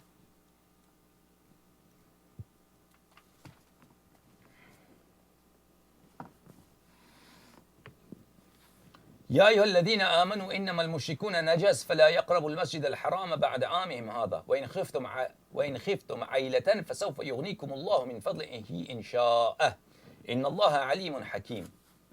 یا ایھا الذین آمنوا ان المشرکون نجس، انما المشرکون نجس، اے ایمان والو مشرک کیا ہیں؟ مشرک نجس ہیں، مشرک نجس ہیں. قذر و رجس، قذر و رجسن، قذر ہیں، قذر یعنی ناپاک پلید ہیں، نجس ہیں، رجس ہیں. رجس بھی اسی ناپاکی نجاست کو کہتے ہیں کہ مشرک کیا ہیں؟ نجس ہیں. تو معزز ناظرین انہوں نے کتاب لکھی ہے نبی کریم صلی اللہ علیہ وآلہ وسلم، ملا علی قاری نے، کہ والدین کو نستجیر باللہ مشرک ثابت کرنے کی کوشش میں ہے. بخاری مسلم ان کی احادیث انہوں نے نقل کی ہے. میں نے روایات آپ کو دکھائی ہے کہ سنن ابی داود میں پورا ایک عنوان ہے، باب کا ایک سیکشن ہے، فصل ہے، اس کا باب مشرکین کی نسل. اسی میں ہی نستجیر باللہ رسول کریم صلی اللہ علیہ وآلہ وسلم کے والد کے متعلق وہ زبان درازی ان لوگوں نے کی ہے. یہ سب آپ کے سامنے میرے معزز ناظرین. اس مسئلے میں شیعوں کا کیا عقیدہ ہے؟ شیعوں کا عقیدہ کیا ہے اس مسئلے میں؟ میں آپ کو دکھاتا ہوں بحار الانوار، علامہ مجلسی کیا فرماتے ہیں. بحار الانوار الجامع لدرر اخبار الائمة الاطہار علیہم السلام، تالیف العلامہ المجلسی رحمہ اللہ وسلام اللہ علیہ، جزء الخامس عشر، 15واں جلد، طبع دار احیاء التراث العربی، کتاب چھپی ہے دار احیاء التراث العربی بیروت میں، تاریخ نبینا صلی اللہ علیہ وآلہ، باب کتاب تاریخ نبی صلی اللہ علیہ وآلہ، یہ پہلا جز ہے، کئی اب مجلدات ہیں، تقریباً 7-8 مجلد کتاب بحار الانوار میں سیرہ نبی کریم صلی اللہ علیہ وآلہ وسلم پہ مشتمل ہے۔ تو یہ پہلا جلد ہے اسی کتاب تاریخ نبی کریم صلی اللہ علیہ وآلہ وسلم، ان کی سیرے میں۔ پہلا باب بدء خلقہ وما جرى له في الميثاق وبدء نوره وظهوره، ان کی خلقت کی ابتدا اور رسول کریم صلی اللہ علیہ وآلہ وسلم پہ میثاق میں یعنی عالم ذر میں کیا گزرا، ان کی نور کی ابتدا اور ان کی نور کا ظہور صلی اللہ علیہ وآلہ، من لدن آدم علیہ السلام، آدم علیہ السلام کے زمانے سے، وہ بیان حال آبائہ العظام، اور بیان حال ان کے آباء کرام جو تھے، وہ اجداد الکرام، اور ان کے اجداد جو تھے، لا سیما عبد المطلب و والدیہ علیہم الصلاۃ والسلام، بالخصوص عبد المطلب علیہ السلام اور حضرت عبداللہ علیہ السلام اور حضرت آمنہ بنت وہب علیہ السلام۔ اچھا، اس میں وہ کئی ایک احادیث اور روایات لاتے ہیں، میں آپ کو وہ احادیث اور روایات دکھاتا ہوں باذن اللہ تبارک و تعالی۔ اس میں پہلا جو حدیث ہے، حدیث روایت کرتے ہیں یہ امام باقر علیہ الصلاۃ والسلام سے، قال الذی یراک حین تقوم فی النبوہ وتقلبک فی الساجدین، یہ آیہ مبارکہ سورہ مبارکہ شعراء میں ہے، وتوکل علی العزیز الرحیم الذی یراک حین تقوم وتقلبک فی الساجدین، وتوکل علی العزیز الرحیم، اے میرے حبیب صلی اللہ علیہ وآلہ وسلم، اس خدا پہ آپ توکل کیجئے جو صاحب غلبہ ہے اور نہایت مہربان ہے، الذی یراک حین تقوم، وہ خدا جب آپ قائم ہوتے ہیں، قائم ہونا یعنی ظاہر لفظ ہے کھڑا ہونا، قائم بالنبوہ، جب آپ نبوت کی پرچم کو لے کر کھڑے ہوتے ہیں، وہ آپ ان کی نظر میں ہے، خدا کی نظر میں ہے، وتقلبک فی الساجدین، اور وہ خدا جو آپ کے تقلب کو ساجدین میں دیکھتا ہے۔ تقلب کس کو بولتے ہیں؟ قلب ہونا، الٹ پلٹ جانے کو کہتے ہیں، الٹ جانا تقلب ہونا، متقلب ہونا یعنی کوئی چیز ایسا ہو پھر الٹ جائے، پلٹ جائے، الٹ جائے، اس کو کہتے ہیں تقلب۔ خدا آپ کے تقلب کو ساجدین میں دیکھتا ہے، تو سجدہ کرنے والوں میں کیا رسول اللہ صلی اللہ علیہ وسلم الٹ پلٹ ہو جاتے تھے؟ نہیں۔ تقلبک فی الساجدین کا مطلب کیا ہے کہ رسول پاک صلی اللہ علیہ وسلم کا نور اسلاب طاہرہ میں تھا، ارحام مطہرہ میں منتقل ہوتا تھا، اسلاب طاہرہ میں منتقل ہوتا تھا، ارحام مطہرہ میں منتقل ہوتا تھا، اس کا نام ہے تقلبک فی الساجدین، کہ سب آباء کرام اور سب امہات کریمات نبی کریم صلی اللہ علیہ وآلہ وسلم سے، اپنے ان کے حضرت عبداللہ و حضرت آمنہ بنت وہب سلام اللہ علیہما سے لے کر آدم تک، سب اولیاء خدا، سب اصفیاء، سب طاہر، سب مطہر، سب پاک، سب تھے، تو اس لیے خدا نے کہا وتقلبک فی الساجدین۔ بلی حدیث ہے حضرت امام باقر علیہ الصلاۃ والسلام سے، وتقلبک فی الساجدین فی اصلاب النبیین علیہ السلام۔ ابو جارود نے امام باقر علیہ الصلاۃ والسلام سے روایت کی ہے، وتقلبک فی الساجدین یرا تقلبہ فی اصلاب النبیین من نبی الی نبی حتی اخرجہ من صلب ابیہ من نکاح غیر سفاح من لدن آدم۔ تقلبک فی الساجدین کا مطلب یہ ہے کہ رسول پاک صلی اللہ علیہ وآلہ وسلم منتقل ہوتے تھے اسلاب نبیین سے، اسلاب نبیین میں ایک نبی سے دوسری نبی میں، حتیٰ کہ ان کے والد کے پشت سے وہ نکل آئے اور سب نکاح کے ساتھ، اور ان میں کوئی صفاح بولتے ہیں ناجائز جو ریلیشن شپ ہو، یعنی زنا، یعنی سب نکاح میں تھے، اور ان کے آبا میں کبھی نستجیر باللہ نستجیر باللہ نستجیر باللہ یہ ناپاکی نہیں تھی۔ اچھا، سألت ابا عبداللہ علیہ الصلاۃ والسلام، بلی میں آپ کو اور احادیث دکھاؤں۔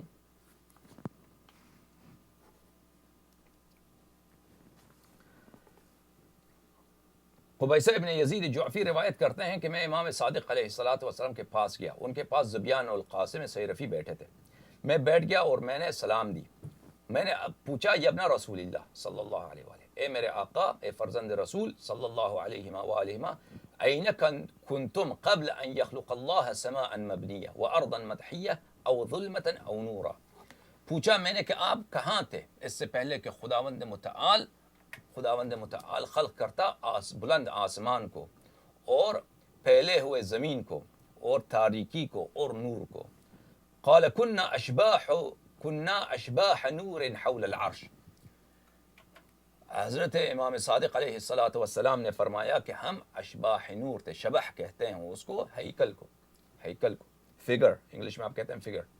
ہم نور کے فگرز تھے، نور کے ہیاکل تھے، نور کے ہستیاں تھے، عرش کے ساتھ، عرش کے پاس. نسبح اللہ قبل ان یخلق آدم ب15,000 عام. اس سے پہلے کہ خداوند متعال آدم علیہ السلام کو خلق کرتا 15,000 سال پہلے ہم وہاں پہ تھے، ہیاکل نور تھے ہم. فلما خلق اللہ آدم فرغنا فی صلبہ.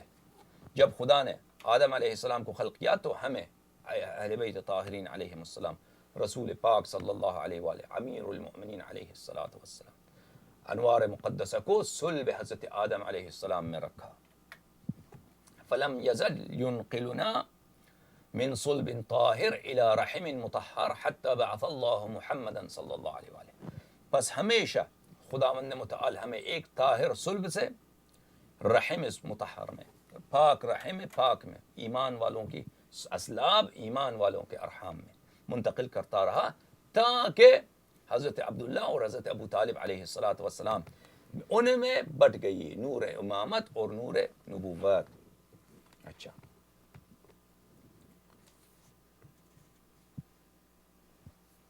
اور یہ احادیث ہمارے کتب میں بہت متواتر ہے، تواتر کے حد سے زیادہ ہے، کہ اس طرح کہ اہل بیت طاہرین علیہم السلام کے تمام آبا سب مؤمن، اور نہ صرف مؤمن، اولیاء الہی، حجج الہی، خلفاء الہی، اوصیاء انبیاء اور انبیاء ہوتے تھے. یہ حدیث بھی اسی لمبی سی حدیث ہے. اب اس کو اسی مطلب میں اور اسی مضمون میں جو میں آپ کو پڑھ کے چکا ہوں، دوسرا بھی یہی ہے. اس کے بعد بہت احادیث زیادہ ہیں. تو ہمارا یہ عقیدہ ہے میرے معزز ناظرین. اب اصل بات تو تھی ہمارے کس کے متعلق؟ اصل بات تھی گستاخی صحابہ پر، کہ عمر نے عائشہ کی بہن کی پٹائی کی ہے اور ایک حدیث کو اس نے اپنا ہتھ کنڈہ بنایا تھا. لیکن بات نکل آئی تو ہم نے کہا کہ یہ لوگ رسول پاک صلی اللہ علیہ وآلہ وسلم کے والدین کے متعلق غلط عقیدہ رکھتے ہیں، اور الٹا ہم پہ الزام لگاتے ہیں کہ اوہ تم نے عائشہ کے متعلق تمہارا عقیدہ صحیح نہیں ہے. تو میرے عزیزو، تم مجھے بتاؤ کہ وائف کا رتبہ بلند ہے، خاتون کا رتبہ بلند ہے، یا والدین کا رتبہ بلند ہے؟ ہاں، دنیا میں کہیں بھی جاؤ، اسلام میں، دین اسلام میں، شریعت رسول پاک صلی اللہ علیہ وآلہ وسلم میں، اور دنیا میں کہیں جاؤ دوسری ثقافتوں میں، انگریزوں کے پاس، غیروں کے پاس جاؤ. ہاں، اسلام میں تو یہ ہے کہ وَلَا تَقُلْ لَهُمَا اُفٍّ، والدین کے، وَاخْفِضْ لَهُمَا جَنَاحَ الذُّلِّ مِنَ الرَّحْمَةِ وَلَا تَقُلْ لَهُمَا اُفٍّ، کہ والدین کے نزدیک تم کبھی اف بھی نہیں کہہ سکتے، اف تک نہیں کہہ سکتے. بلی لیکن الزوجات کے متعلق کہا، وائف کے متعلق کہا وَضْرِبُوهُنَّ، کہ تم وہ اگر نافرمانی کریں، نشوز آ جائے تو ان کو مار بھی سکتے ہو. یہ وائف اور والدین میں زمین آسمان کا تفاوت ہے. وہ شخص جو وائف کو زیادہ محترم سمجھتا ہے والدین سے، وہ تو نہایت ہی کمینہ ہے. کسی بھی ثقافت میں دیکھیں، ہندوؤں کے پاس جائیں، مسلمانوں کے پاس آ جائیں، ہاں، آپ انگریزوں کے پاس جائیں، غیروں کے پاس، سب لوگ والدین کو زیادہ محترم سمجھتے ہیں، کیونکہ اس والدین کا جو حق ہے وہ تو صرف اسلام میں تو نہیں ہے، سب لوگ اس کو کہتے ہیں. اسلام میں تو خاص کر اس بات پہ تاکید ہے.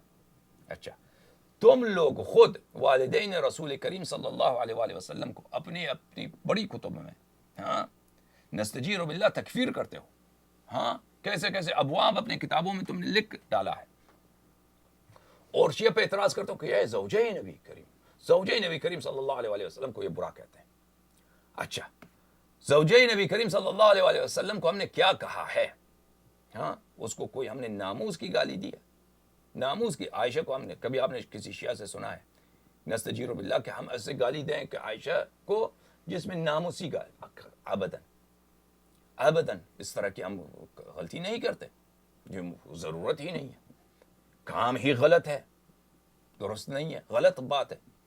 لیکن ہم عائشہ کے متعلق وہ عقیدہ رکھتے ہیں جسے قرآن نے بیان کیا ہے، جسے اللہ تعالیٰ نے فرمایا ہے. قرآن کیا فرماتا ہے ان کے متعلق؟ ضرب اللہ مثلا للذین کفروا، میں نے خود آپ کو پڑھ کے سنایا، آیت آپ کو پڑھ کے سنا چکا ہوں. ضرب اللہ مثلا للذین کفروا امرأة نوح وامرأة لوط كانتا تحت عبدين من عبادنا صالحين فخانتاهما فلم يغنيا عنهما من الله شيئا وقيل ادخلا النار مع الداخلين. میں نہایت اختصار کے ساتھ آپ کی خدمت میں پیش کرتا ہوں آیت کا ترجمہ اور یہ بات کہ بڑے علماء مفسرین جماعت عمریہ کے انہوں نے اعتراف کیا ہے کہ یہ آیت عائشہ، اس آیت کا اصل مقصود و مراد عائشہ و حفصہ ہے. لیکن لگتا مجھے یہ ہے کہ یہ جو ہے اس کو ایک خاص اسپیچ بنا لوں، کیونکہ یہ بہت لمبا ہو جائے گا. یہ اسپیچ ویسے بھی لمبا ہو چکا ہے، تو میں اس کو دوسرا اسپیچ میں انشاءاللہ لگاتا ہوں آپ کے لیے اس موضوع پر کہ یہ جو ضرب اللہ مثلا للذین کفروا ہے، یہ اشارہ ہے عائشہ و حفصہ کی طرف کہ اللہ تعالیٰ نے ان کو کفر کا مثال قرار دیا ہے، کفر کا مثال قرار دیا. اور قرآن پہ یقین رکھنا اور قرآن کی تصدیق کرنا یہ ہر مسلمان کے لیے، یہ تو قرآن کی چھوٹی سی آیت کہ آپ نہ مانیں آپ کافر ہو جاتے ہیں، اور پورا قرآن پہ یقین کرنا اور تصدیق کرنا یہ سب کے لیے لازم و ضروری ہے. یہ تو انشاءاللہ دوسری اسپیچ میں بتاؤں گا. اللہم صلی علی محمد وعلی محمد اللہم کن لولیک الحجة بن الحسن صلواتک علیہ وعلی آبائہ فی هذه الساعة وفی کل ساعة ولیا وحافظا وقائدا وناصرا ودلیلا وعینا حتی تسکنه ارضک طوعا وتمتعه فیها طویلا. اللہم صلی علی محمد یا علی مدد.